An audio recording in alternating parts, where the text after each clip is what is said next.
दिसंबर महीने में एक मुद्दा पूरी दुनिया में जबरदस्त चर्चा में रहा। यह मुद्दा था एप्स्टीन फाइल्स का। सबसे पहले यह जान लो कि एप्स्टीन फाइल्स क्या बला है। असल में एप्स्टीन फाइल्स डॉक्यूमेंट्स का एक कलेक्शन है जो जेफरी एप्स्टीन से जुड़े। वही जेफरी एप्स्टीन जिस पर नाबालिग लड़कियों के सेक्सुअल अब्यूज और सेक्स ट्रैफिकिंग जैसे गंभीर आरोप थे। इन फाइल्स में शामिल है उन विक्टिम्स के बयान, एप्स्टीन के travel records, investigation reports, emails और उस नेटवर्क से जुड़े लोगों की कॉन्टैक्ट लिस्ट। ये मामला इतना बड़ा इसलिए भी बन गया क्योंकि जेफरी एप्स्टीन का नेटवर्क एक तरह का ग्लोबल इन्फ्लुएंस नेटवर्क भी था। एक ऐसा नेटवर्क जो दुनिया भर के ताकतवर लोगों और ग्लोबल लॉबिंग करने वालों को आपस में जोड़ता था। इसी नेटवर्क में वर्ल्ड पॉलिटिक्स और बिजनेस के कुछ बड़े नाम हैं। इन पर शक है कि ये लोग किसी न किसी समय एप्स्टीन के सेक्स ट्रैफिकिंग नेटवर्क से भी जुड़े हो सकते हैं। एप्स्टीन को साल 2019 में गिरफ्तार किया गया, लेकिन ट्रायल शुरू होने से पहले ही जेल में संदिग्ध हालत में उसकी मौत हो गई। इसी वजह से इस केस में जुड़े पूरे नेटवर्क की सच्चाई और ताकतवर लोगों का इन्वॉल्वमेंट दुनिया के सामने आ सके, इसके लिए यूएस कोर्ट के आदेश पर इन डॉक्यूमेंट्स को रिलीज किया जा रहा है।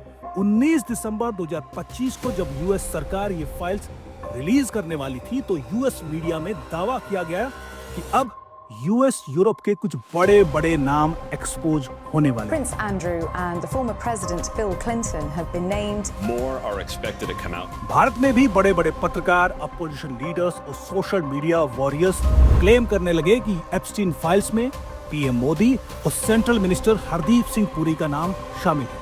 यहाँ तक कहा गया कि एप्स्टीन फाइल्स रिलीज होने के बाद मोदी सरकार गिर सकती है।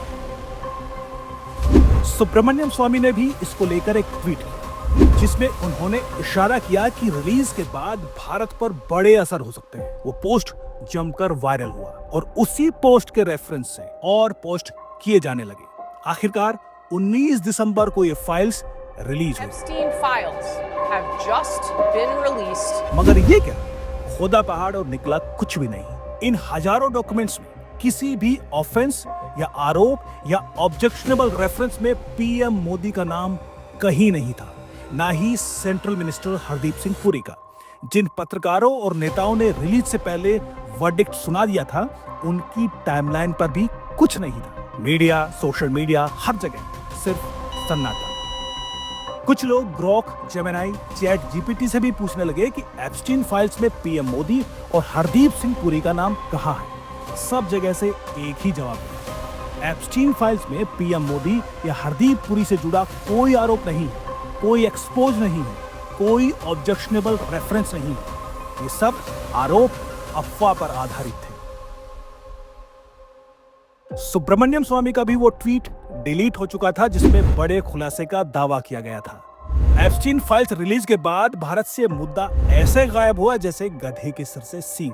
लेकिन उन दावों के सैकड़ों वीडियोस और ट्वीट्स आज भी सोशल मीडिया पर मौजूद हैं। अगर कोई बिना सच जाने इन्हें देखे या पढ़े तो उसे लगेगा कि कुछ न कुछ गड़बड़ जरूर है, चाहे इस बात में सच का एक अंश भी ना हो।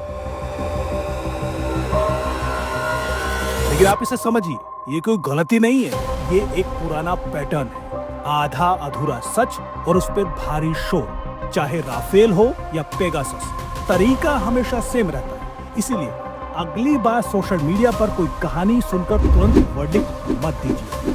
सच जानिए तो सावधानी बरतिए, क्योंकि इसी तरह की स्क्रिप्ट का इस्तेमाल करके श्रीलंका, बांग्लादेश और नेपाल में दंगे भड़काए जा चुके हैं। सोचिए और समझिए।